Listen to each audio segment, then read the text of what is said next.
Everyone, let's crack UPSC CSE Hindi में आप सभी का भरपूर स्वागत है। आपको शायद सुबह सुबह एक बड़ी खबर मिली होगी कि भारत के उपराष्ट्रपति वाइस प्रेसिडेंट ने इस्तीफा दे दिया है अपने पद से राष्ट्रपति को संबोधित करते हुए। हमारे देश के संविधान के अनुसार उपराष्ट्रपति अपना इस्तीफा केवल राष्ट्रपति को देते हैं और फिर राष्ट्रपति उस इस्तीफे को स्वीकार और अस्वीकार कर सकते हैं। राष्ट्रपति अपनी मर्जी से कुछ नहीं करते हैं क्योंकि हमारे देश में पार्लियामेंट्री सिस्टम है। तो जो मंत्रिमंडल होगा प्रधानमंत्री की अध्यक्षता वाला, वो राष्ट्रपति को सजेशन देगा और उसके अनुसार इस्तीफा स्वीकार और अस्वीकार होता है। आगे बढ़ने से पहले मैं आपको सीधा बता दूं कि अभी तक हमारे देश में दो और उपराष्ट्रपति ने इस्तीफा दिया था। अब ये तीसरे उपराष्ट्रपति बन गए हैं जगदीप धनखड़ जी, जिन्होंने उपराष्ट्रपति पद से इस्तीफा दे दिया है। लेकिन इसके पूर्ववर्ती दोनों उपराष्ट्रपतियों के इस्तीफे का कारण था वे राष्ट्रपति चुनाव में भाग लेना चाह रहे थे।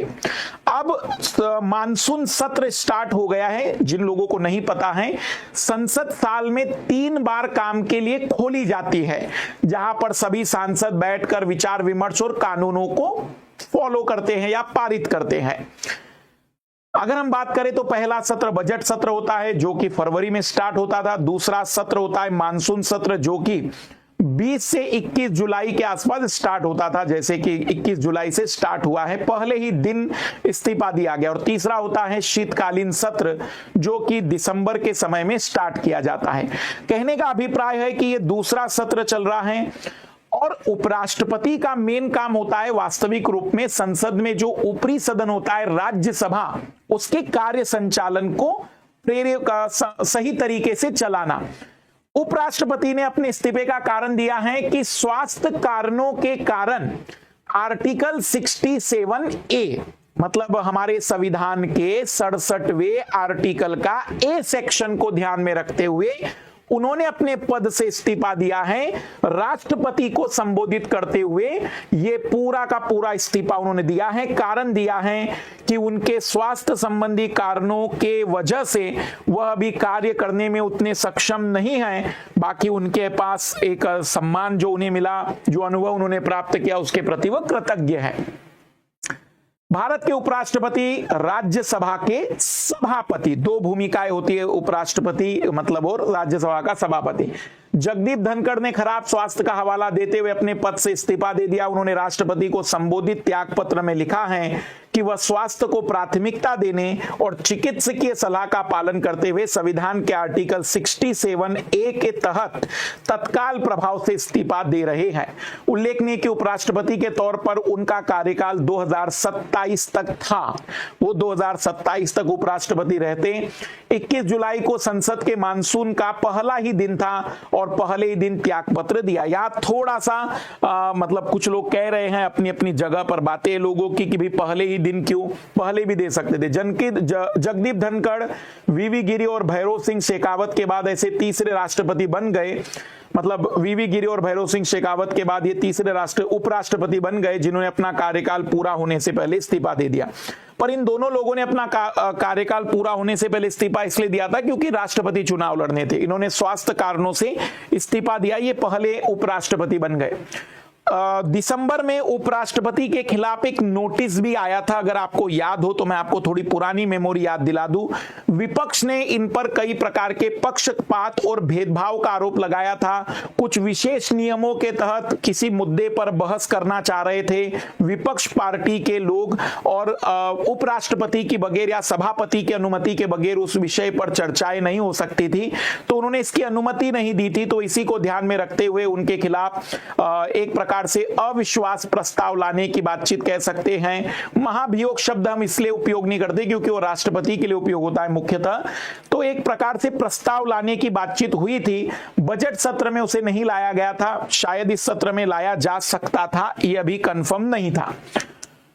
दिसंबर 2024 में विपक्ष द्वारा उपराष्ट्रपति जगदीप धनखड़ को पद से हटाने के लिए आर्टिकल 67B के तहत नोटिस पेश किया गया था। स्वतंत्र भारत के इतिहास में पहली बार उपराष्ट्रपति पर पद से हटाने संबंधी नोटिस आया था। विपक्ष द्वारा उपराष्ट्रपति पर पक्षपाती अध्यक्ष होने तथा विपक्षी सांसदों को सदन में अपना पक्ष रखने के लिए अपेक्षित समय नहीं देने का आरोप लगाया गया था। नोटिस का एक अन्य आधार था 267 वाला नियम जो राज्यसभा में है उसे अस्वीकृत करना, जिसके तहत मणिपुर में हिंसा के मामले पर विपक्षी सदस्यों को अपना पक्ष रखने का अवसर नहीं दिया गया।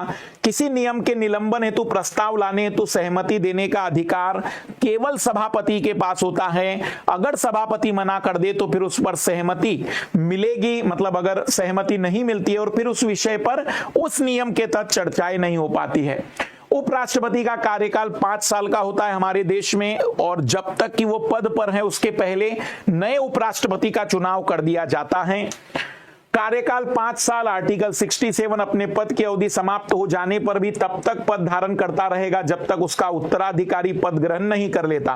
राष्ट्रपति की तरह उपराष्ट्रपति का कार्यकाल पूरा होने से पूर्व ही नए उपराष्ट्रपति हेतु निर्वाचन करने का प्रावधान है कि भाई चुनाव उनके कार्यकाल पूरे होने से पहले कर दीजिए।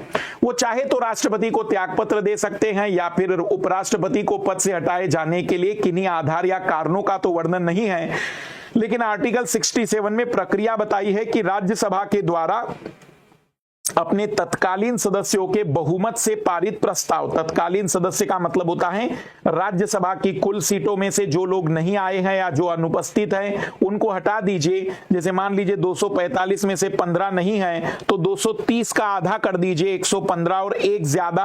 अगर राज्यसभा इस प्रस्ताव को पारित कर देती तो पद से निलंबित हो जाएंगे, लेकिन अभी पद से निलंबित होने से पूर्व लोकसभा भी अपने साधारण बहुमत से इस प्रस्ताव का समर्थन करेगी। अगर ऐसा नहीं हो पाता है तो अपने पद से नहीं हटेंगे।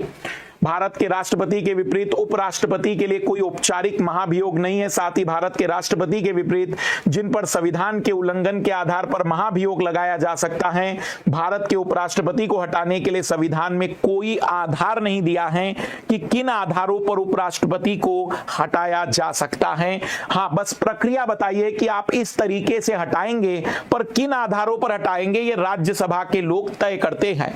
तो प्रक्रिया नहीं हुई है, उन्होंने अपने पद से स्वास्थ्य कारणों से इस्तीफा दे दिया है।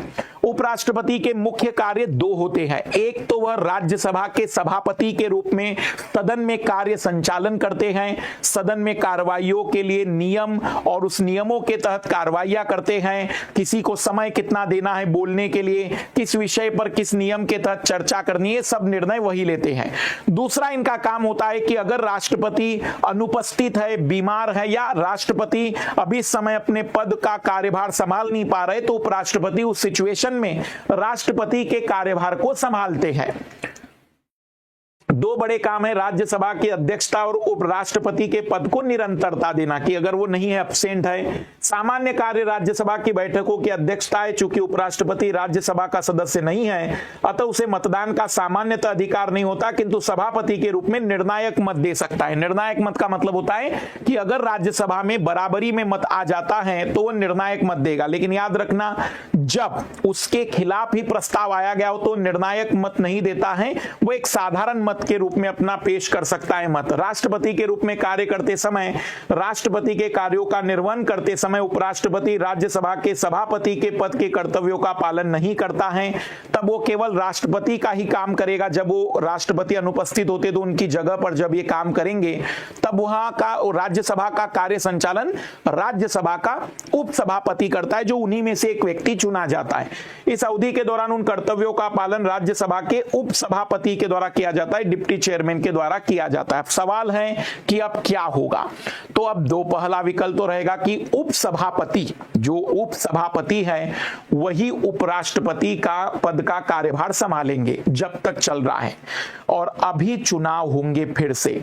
इसका मतलब अब उपराष्ट्रपति पद के लिए इलेक्शन होंगे, चुनाव होंगे। उपराष्ट्रपति के इस्तीफे के बाद केंद्र सरकार ने अभी इस पद के लिए किसी दूसरे नेता के नाम की घोषणा नहीं की है, जब तक किसी नए उपराष्ट्रपति का निर्वाचन नहीं होता, चुनाव होंगे बकायदा, तब तक उपराष्ट्रपति के पद के दायित्वों का निर्वहन उपसभापति करेगा। और अगर उपसभापति भी एब्सेंट हो गया तो उनकी अनुपस्थिति में भारत के राष्ट्रपति द्वारा जो भी ऑथोराइज्ड पर्सन होगा राज्यसभा का, उसे कामभार दिया जा सकता है। तो अभी फिलहाल में तो उपसभापति जो राज्यसभा के हैं वही उनके कामकाज को देखेंगे।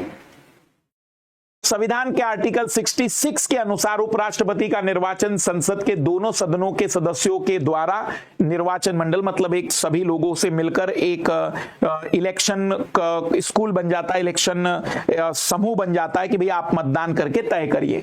अनुपातिक प्रतिनिधित्व प्रणाली के माध्यम से एकल संक्रमणीय मत द्वारा किया जाता है। भारतीय निर्वाचन आयोग के अनुसार सामान्य परिस्थिति में अगले उपराष्ट्रपति का चुनाव वर्तमान उपराष्ट्रपति के कार्यकाल की समाप्ति के 60 दिन के भीतर, मतलब अगले 2 महीनों में कार्यकाल खत्म होगा तभी चुनाव करा दिए जाते हैं। हालांकि संविधान में इस प्रकार की समय सीमा का कोई उल्लेख नहीं है, लेकिन ये चुनाव आयोग तय करते रहता है। अब ये देखने का समय है कि अब आने वाले समय में उपराष्ट्रपति के चुनाव कब किए जाते हैं और वह उपराष्ट्रपति के चुनाव के बाद नए उपराष्ट्रपति भारत के अब कौन बनते हैं। आपको क्या लगता है कि उपराष्ट्रपति और राष्ट्रपति के जैसे पदों की अगर हम बातचीत करें तो उनके इस्तीफे का क्या प्रभाव पड़ेगा, कितना प्रभाव पड़ेगा राजनीतिक रूप में या फिर अन्य कारकों के रूप में भी। बाकी यदि आप हमारे साथ तैयारी की शुरुआत करना चाहते हैं, बिल्कुल एक फाउंडेशन स्ट्रांग करना चाहते हैं, तो 229999 में 18 महीने का सब्सक्रिप्शन आप प्राप्त कर सकते हैं। कई सारे नए बैच स्टार्ट हुए, complete Hindi medium, English medium और बाइलिंगुअल में। साथ ही साथ ऑप्शनल के साथ भी आप अपनी तैयारी को आगे बढ़ा सकते हैं, जिसमें 18 महीने का सब्सक्रिप्शन जीएस और ऑप्शनल का आपके सामने है।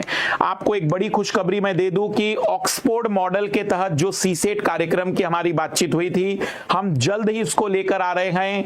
पूरे डिजिटल एजुकेशन की दुनिया में पहला क्रांतिकारी कदम, जहां पर बिल्कुल ऑफलाइन क्लास का सारा फीचर्स जो होता था कि डायरेक्ट स्टूडेंट के साथ इंटरेक्शन किया जा सकता है। स्टूडेंट को टीचर तो दिखेगा ही, लेकिन टीचर को भी स्टूडेंट दिखना चाहिए। स्टूडेंट पर टीचर की निगाह होनी चाहिए कि सब पढ़ रहे कि नहीं पढ़ रहे हैं। किसी को अगर सवाल पूछना है तो सवाल पूछ सकता है। तो इस तरीके का ये जो पूरा कंसेप्ट है हम जल्द ही लेकर आ रहे हैं ऑक्सफोर्ड मॉडल के तहत। पहला सीसेट का बैच, लिमिटेड सीट रहेगी। यकीन मानिए कि पहली बार एक क्रांतिकारी कदम है। बहुत सीमित सीटें रहेगी। तो जब हम घोषणा करेंगे कि एडमिशन स्टार्ट हो रहे हैं, आप जल्द से जल्द अपनी सीट को बुक कर लीजिएगा, क्योंकि अब आप घर बैठे भी दिल्ली में बैठने जैसा अनुभव प्राप्त कर लेंगे। फेस टू फेस क्लास होगी, बिल्कुल फेस टू फेस। अभी आपको मैं दिखता हूं लेकिन आप मुझे नहीं दिखते हैं, लेकिन उस क्लास में बकायदा आप भी मुझे दिखेंगे। तो सभी लोग तैयार रहिएगा, जल्दी हम एक नया क्रांतिकारी कदम उठाने जा रहे हैं। सभी को बेस्ट ऑफ लक। अपने कमेंट्स जरूर